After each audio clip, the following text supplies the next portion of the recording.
Par l'annonce de l'Évangile, Dieu appelle à partager la gloire de notre Seigneur. Alléluia, Alléluia, Alléluia, Alléluia, Alléluia, Alléluia, Alléluia, Alléluia.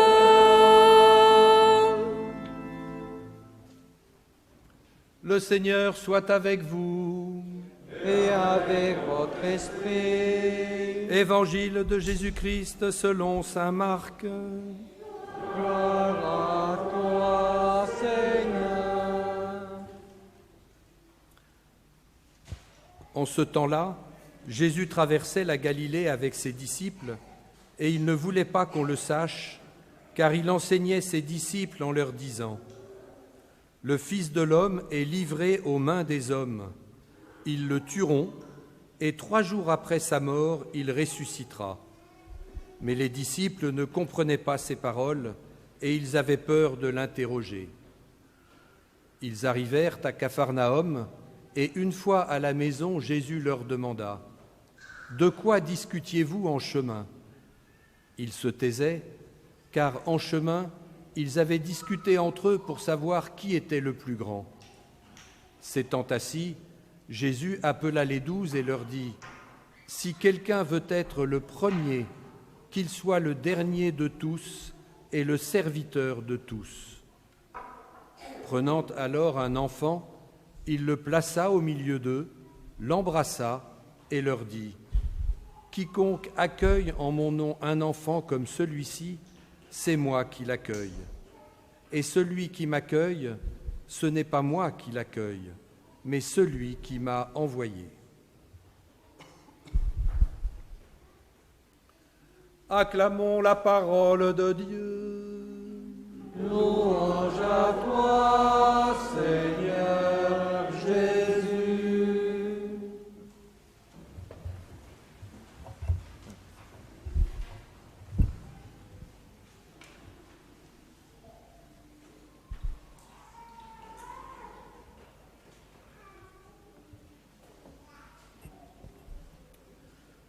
De quoi discutiez-vous en chemin ? Nous avons entendu cette question de Jésus à ses disciples. Pour nous, les vacances ne sont pas si loin et on a certainement eu l'occasion de faire des marches, des randonnées. Et ces marches et ces randonnées sont souvent l'occasion d'échanges et de discussions. Et si aujourd'hui Jésus nous posait la même question qu'aux disciples, de quoi discutiez-vous en chemin ? Quel était l'objet de vos discussions ? Qu'est-ce qu'on lui répondrait ? Il y a un peu moins de 10 jours, c'était les obsèques de Monseigneur Favreau, que certains d'entre vous ont peut-être connu. Monseigneur Favreau, qui était le 2e évêque de Nanterre. Et donc, dans cette célébration, il était rappelé l'importance qu'il accordait à la parole de Dieu. Et Monseigneur Favreau disait toujours : c'est bien, il faut écouter la parole de Dieu.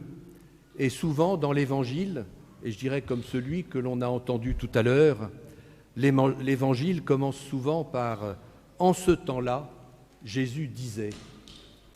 Et Monseigneur Favreau disait : il ne faut pas dire « en ce temps-là », mais on devrait plutôt dire « Jésus en ce temps-ci », parce qu'effectivement, cette parole, elle nous est adressée à nous aujourd'hui. Est-ce que nous ne sommes pas souvent comme les disciples dans l'incompréhension ? Dans l'Évangile que nous avons entendu, Jésus annonce sa passion. Le Fils de l'homme est livré aux mains des hommes, ils le tueront, et 3 jours après sa mort, il ressuscitera. Comment ne pas comprendre l'incompréhension des disciples face à de tels propos ? Ils sont encore dans l'éblouissement de la transfiguration, même si tous n'en ont pas été témoins. Ils ont entendu la profession de foi de Pierre, « Tu es le Messie », c'est-à-dire celui que Dieu lui-même a choisi pour sauver son peuple. Comment imaginer que Jésus puisse souffrir et être rejeté? Déjà dans l'évangile de dimanche dernier, nous avions eu Jésus qui nous annonçait effectivement cette passion et Pierre qui refusait que le Messie puisse souffrir et mourir. Et souvenons-nous, Jésus l'interpellant en disant « Passe derrière moi, Satan ».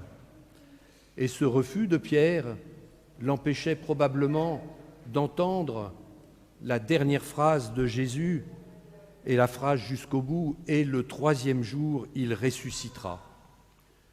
C'est bien plus tard que les disciples comprendront qu'il fallait que Jésus aille jusque-là pour glorifier son Père.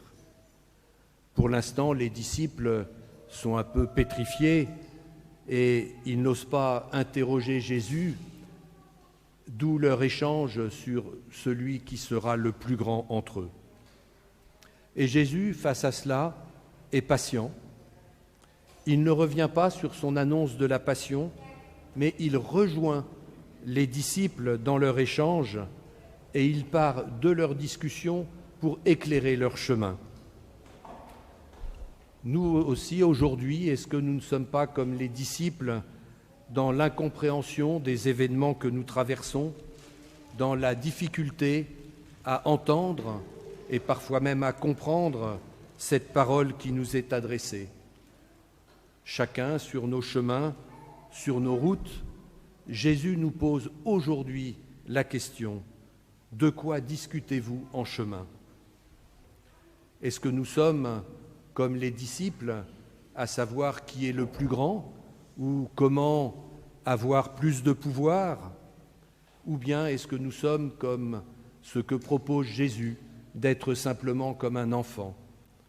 Voilà, rappelons qu'un enfant, à l'époque de Jésus, était important pour ses parents, mais que pour l'ensemble de la communauté, un enfant était un petit sans statut. D'où l'importance pour Jésus de mettre cet enfant qui représente la petitesse au milieu d'eux.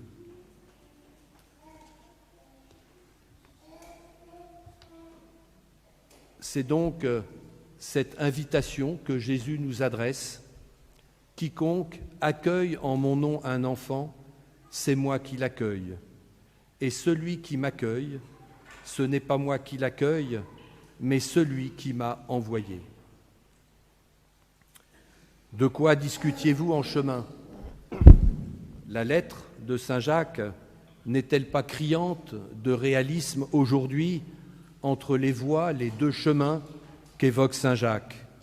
D'un côté, la jalousie, les rivalités, les conflits, les guerres, et de l'autre, la paix, la tolérance, la compréhension, la justice. L'apôtre nous recommande de nous attacher à la sagesse qui vient d'en haut, et il identifie les obstacles qui nous empêchent d'accueillir pleinement l'Évangile.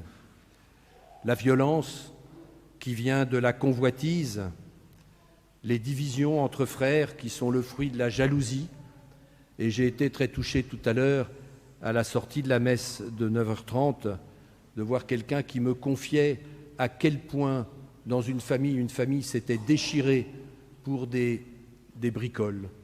Voilà, donc c'est ces divisions entre frères qui sont le fruit de la jalousie. Et puis également, Saint Jacques nous rappelle la stérilité dans la prière à cause d'une intention qui n'est pas pure. À travers de ces textes aujourd'hui, c'est Dieu qui nous parle en ce temps-ci, pour nous guider sur nos chemins, pour nous aider dans nos réflexions et dans nos choix. Il nous rappelle que si quelqu'un veut être le premier, qu'il soit le dernier de tous et le serviteur de tous. Nous sommes appelés à être une Église au service des autres, en particulier des plus fragiles. Et pour cette mission qui est confiée à chaque baptisé, nous ne sommes pas seuls.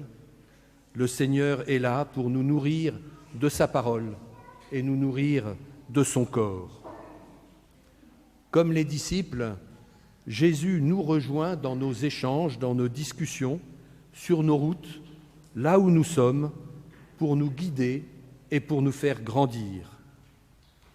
Jésus nous interpelle sur nos chemins pour nous rappeler sa présence à nos côtés.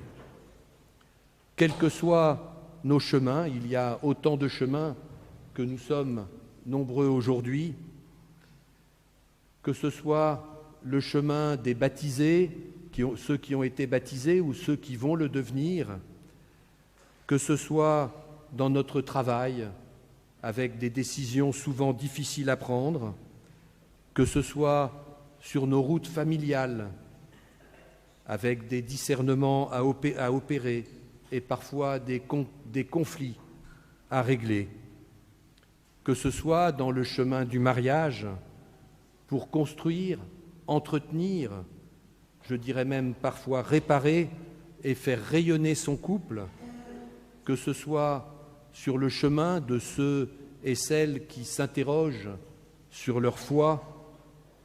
Oui, sur chacun de nos chemins, il nous faut entendre le Christ marcher à nos côtés. Nous avons aujourd'hui chacun nos chemins, et ce chemin est le lieu de la réflexion sur la manière d'être disciple.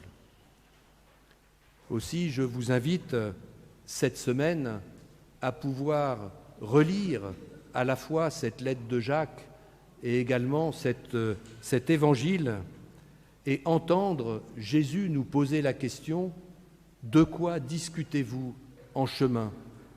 Quel est l'objet et quel est le sujet de vos discussions? Mais nous pouvons aussi nous poser la question: que Jésus me dit-il sur mon chemin? Peut-être que tout simplement, il nous invite à rejoindre son propre chemin, lui qui est le chemin, la vérité et la vie. Amen.